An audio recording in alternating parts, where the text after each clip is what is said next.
Hello everyone, আমি রিয়া। আজকে আমি তোমাদের কাছে বেনারসে রুম ট্যুরের একটা ডিটেলস ভিডিও নিয়ে চলে এসেছি। আমরা মন্দির থেকে কতটা ডিস্টেন্সে ছিলাম, এছাড়া আমাদের ঘাট থেকে হোটেলের ডিস্টেন্স কতটা ছিল, পার নাইট আমাদের কত কী খরচা পড়েছে, সেইগুলো এই ডিটেলস ভিডিওটাতে আমি বলবো।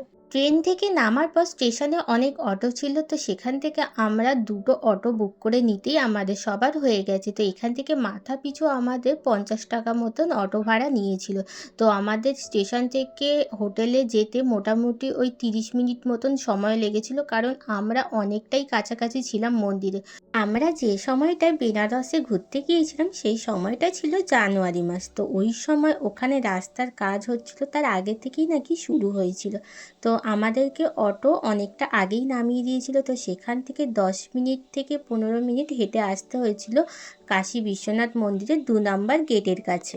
আমি প্রথম থেকে গেস্ট হাউসটাকে হোটেল বলছিলাম, আর এটা হলো এখানকার তীর্থ গেস্ট হাউস। আর এটা আমাকে আলকা প্রেফার করেছিল। আলকা হলো এখানকার একটা ফেমাস হোটেল। তো যখন আমি আলকাতে ফোন করেছিলাম, তো আলকার কোনো রুম তেমন অ্যাভেলেবেল ছিল না জানুয়ারি মাসে, তাই জন্য আমাদেরকে তীর্থ গেস্ট হাউসের কথা ওনারাই বলেছিল। তো আমি এখান থেকে তোমাদেরকে কন্ট্যাক্ট নাম্বার দিয়ে দিলাম, তোমরা নিজেরাই এই তীর্থ গেস্ট হাউসে কল করে বুক করে নিতে পারো। আলকার সঙ্গে তীর্থ গেস্ট হাউসের একটা লিঙ্ক আছে, আর তীর্থ গেস্ট হাউস থেকে আলকা যেটা মোটামুটি ওই 7 থেকে 8 মিনিট মতন সময় লাগবে, কিন্তু আমাদের যে গেস্ট হাউস, তো তার একদম পাশেই কাশী বিশ্বনাথ মন্দিরের 2 নম্বর গেট। কিন্তু আলকা থেকে ঘাটের ডিস্টেন্সটা খুব একটা না, মোটামুটি ওই 5 মিনিট, কিন্তু আমাদের গেস্ট হাউস থেকে ওই 10 মিনিট মতন সময় লাগবে ঘাটে যেতে। এবার চলো তোমাদের সঙ্গে রুম ট্যুরটা করে ফেলি। এখানে দুটো বেড আছে, এই বেডটাকে একসঙ্গেই একটা বেড করা হয়েছে। তো এখানে তোমরা 3জন মতন শুতে পারো। এছাড়া এখানে একটা আয়না আছে, আর তার সঙ্গে একটা ড্রেসিং টেবিল মতন আছে, যেখানে তোমরা সাজার জিনিস থেকে শুরু করে জুতো ইত্যাদি রাখতে পারো। বাথরুমটা পরিষ্কার আছে, মোটামুটি গিজার আছে, শীতকালে কোনো অসুবিধা হবে না।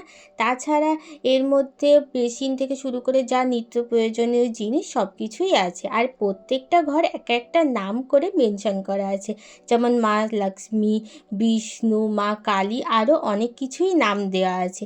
এরপর চলে আসলাম ছাদে। ছাদটা তো খুবই সুন্দর। এই ছাদতে তোমরা জিনিসপত্র মেলতে পারো, কিন্তু বাদরের জন্য এখানে কিছু মেলতে বারণ করে হোটেল থেকে। এবার বলে ফেলি আমাদের কত কি খরচা নিয়েছিল। আমাদের এক একজনের মাথা পিছু নিয়েছিল 1350 করে, আর আমরা 4 দিন 3 রাত থেকেছিলাম। আমাদের খাওয়া দাওয়া বাদ দিয়েই কিন্তু আমাদের 1350 করে নিয়েছিল। গেস্ট হাউস থেকে বেরিয়ে একদম পাশেই পেয়ে যাবে কাশী বিশ্বনাথ মন্দির, আর 8 থেকে 9 মিনিট হেঁটে আসলেই পেয়ে যাবে ঘাট। তো আজকে রুম ট্যুরের ব্লগটা এই পর্যন্ত, দেখাবে নেক্সট ব্লগ নিয়ে। টাটা।